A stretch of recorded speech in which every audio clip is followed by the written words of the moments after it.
everyone, welcome back to my channel. So you've probably clicked on this video because there's a month left till GCSEs and you don't really know if you're doing enough revision or what you should be even doing at this stage, because it feels like it's too late to even do anything like start making notes or start making flashcards. But basically in today's video I'm going to be giving you my biggest tips on how you can make the most of this 1 month time period left before your GCSEs. I'll be telling you how much revision you should be doing, what you should be doing at this stage, and also giving you a bit of a revision plan so that all you have to do is watch this video and then you'll be kind of on set to getting those 8s, 9s and amazing grades. Forgot to say this in the video, but why should you believe me? Well, because I got 10 9s and 1 8 at GCSE, and the one subject I did get an 8 in was English literature, and even that was quite close to the grade boundary. I just didn't end up getting a remark because, well, I wasn't taking it for A levels and, you know, it just wasn't necessary. But basically I do know my stuff and I do know what I'm talking about, so I am not just some random YouTuber. Like, I have lived through GCSEs, I do get the struggles. And also during year 10 and 11, especially during year 11, most of my mocks were at 7s, 8s, 9s. I think mostly were 8s and 9s. There were a couple of subjects like business, I think, that I was predicted a 7 and I still ended up getting a 9. For extra proof, you can check out my GCSE results day video. Also, it's really nice to watch those kind of videos as like motivation for your own GCSEs. But yeah, do check that out. I'll link it down below. So tip number 1, I want to start off by saying don't dwell on your mock grades too much. I remember that for my mock grades, I definitely ended up getting like lower than like what I actually ended up getting.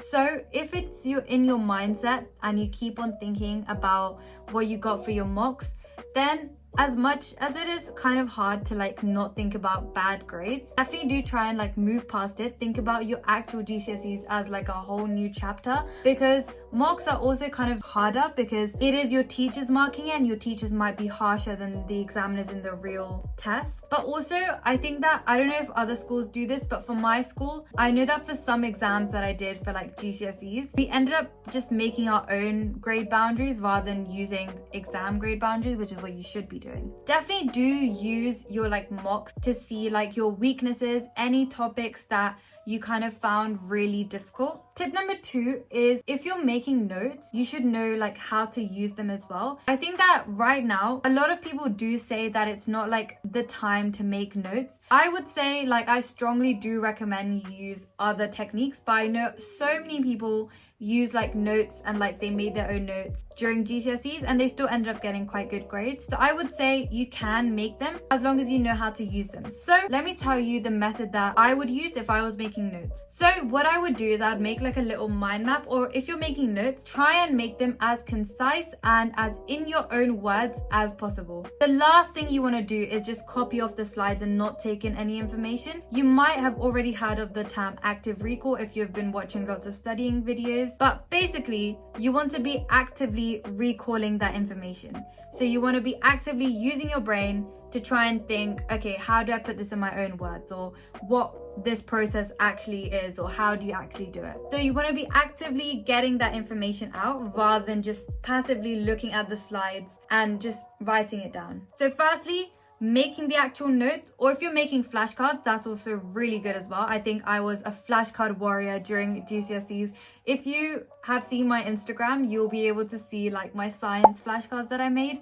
So I made like so many different flashcards for like English, like quotes and like themes and characters and stuff, but also science like content. I would say it helped me a lot because I'm still like a very much flashcard warrior and like I like going through flashcards. I think it is kind of fun. But if you're someone that prefers notes, honestly, fair enough. Like everyone has their own ways of studying, and like if what motivates you is actually making your notes and like using highlighters and pens and stuff, then honestly go for it. But I would say what I would do is firstly make your notes, make them as concise as possible. I would say also try and like limit yourself to just one side of A4 paper, because this way you're not just making pages and pages of notes, and that's just going to be harder to try and like remember. So try and like maybe give yourself a topic or give yourself a part of the specification and make notes based on that part of the specification, and just try and make them as concise as possible. You can use like Save My Exams, you can use Physics and Math Tutor, and obviously use your specification. Like, I think that is probably the biggest resource you should be using to make your notes, because the people that made the specification is ultimately the people that will be giving you your exam. Once you've done that, I would say the next step is to just kind of read through it and try and remember it as much as possible. I know this sounds like a bit weird because obviously the whole point of GCSEs is to try and remember content, but look through it and just try and remember like where you've kind of written each thing and like what you've actually written down on this piece of paper. The next step is to now not look at this piece of paper, put it away, you put it somewhere else, and now get a new piece of paper or get a whiteboard and try and actively recall all that information out. And this is a method called blurting. You might have already heard of this, but I think this is also a godsend method that I especially use during like A-level time because there's so much content to get through. So I would say put those notes away and now try and actively blurt it out on this piece of paper, and then compare your notes with this piece of paper after you've finished and you know that there's nothing else left in your brain for you to put down on the piece of paper. Then I would say see what you missed out on, write that in a different colored pen, and you can repeat this like in a couple of hours or the next day and try and see if you remembered some of the things you missed out. And the goal basically is to try and remember that piece of paper without looking and not missing anything out. Quick flashcard tip, but remember, question on one side, answer on the other, and make it short and sweet. Okay, thirdly, how much revision should you actually be doing? Okay, so from someone that revises so much, I would say do try and limit yourself so that you don't burn out. But also, if this is like the time period that you felt motivated and you haven't felt motivated like before this to do much revision, I would say do as much as you can in a day, but also don't go like over your limits to the point where you're burning out. Remember that each day counts and like try not to waste any days. Obviously, if you need a day off, then definitely go for it. But I would say it's better to do like 30 minutes in a day than it is to do 0. So try and do at least a little bit, because 30 days will fly by and you will be sitting your GCSE exam like it'll feel like it's gone like this. But also don't go overboard, because you have so many GCSE exams to do. And if you get burnt out from the first few, it's going to be so hard to kind of keep that momentum up for the next few exams after that. Tip number 4, I think we're on. Go to your teachers for help, especially for things that you can't mark yourself. I think I've said this in a couple of videos in the past as well, but for things like English and for things like business, I remember both my English and my business teacher being annoyed of me almost because I gave in so many pieces of work that I had done myself so that they could mark it and let me know what I got. Obviously, you're going to be doing past papers. Like during this time, that is a non-negotiable thing. Definitely try and get as many past papers done. I think before all of my GCSE exams, I'd done all the past papers for that subject. And that might seem like a lot, but trust me, for some subjects, you finish so early. Obviously, that doesn't apply to other subjects like business, for example. I know I'd always be finishing on the dot. But for things like maths or science, you might not need the whole time, or whatever subject you feel like you might not need the whole time for. Because for me personally, that's what happened. Like for maths and science, I kind of just be sitting there for like an hour because I'd be done very early on. Anything where you have long mark questions, please go to your teacher. In fact, go to multiple teachers so that you can get a second opinion. I know I remember like for one of my English essays, I went to like 2-3 different teachers so that I would know what to improve on, but from different teachers. So because some teachers might miss things that other teachers notice that you've missed out. That leads me on to tip number 5, which is to use a batching method. I've talked about this a bunch of times in my previous videos, but basically the batching method is my godsend method again. It is such a good method for GCSEs because you have so many subjects and it's so hard to revise for those subjects and try and keep on top of all of them because there's so many and you don't have much time. So what I would say is make yourself some batches. So what I would do is I would make a batch with like different subjects so it doesn't feel like I'm doing the same thing all day.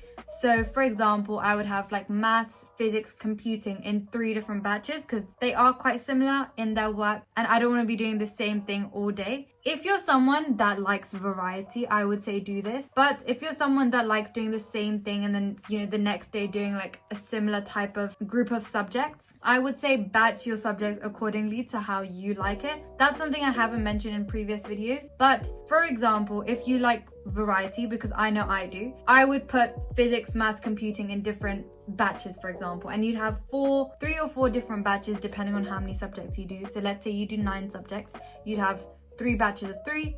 Maybe you do 10 or 11. I know I did 11. So I still had 3 batches, but I had 1 with 3 subjects and 2 with 4. So that's what I would do. And I would put English, geography, like English literature, English language in different batches because I don't want to be writing all day and like my hands would definitely cramp up. So definitely try the batching method for your revision plan. Tip number 6, I think, prioritize your weaknesses. A lot of people say this, not a lot of people know how to do this. What I would say is, right now, let's think of a subject. Let's think of like maths, for example. If the exam was in an hour, what topic would you struggle with the most? Like what topic you would literally not get any marks for, you wouldn't know what to do? This is kind of like a panic list almost. So you want to make a panic list for each subject and try and see what topics you would literally like start crying if you see them on the exam and if it was like tomorrow or if it was in an hour. So make a panic list for each subject. It's okay if there's like a lot of topics, but try not to include any topics that you would still be okay with or you'd be great with, obviously, because the whole point of this list is that these are like your absolute worst weaknesses. Also, what you can do is you can go through the specification and do like a red, orange, green kind of color system and see what you're confident with and what you're not confident with. Although I will admit this does take a lot of time, so you might just be better off making like a panic list or something similar that floats your boat. Anyways, I wish you all the very best for your exams. You guys will all do well, and let me know in the comments what you want to see from me, because I do want to try and be more active on YouTube. And also let me know in the exams like how you're feeling about your GCSE exams coming up. Also, if you're watching this kind of in the future, then how did they go? But yeah, I'll see you guys later then. Bye.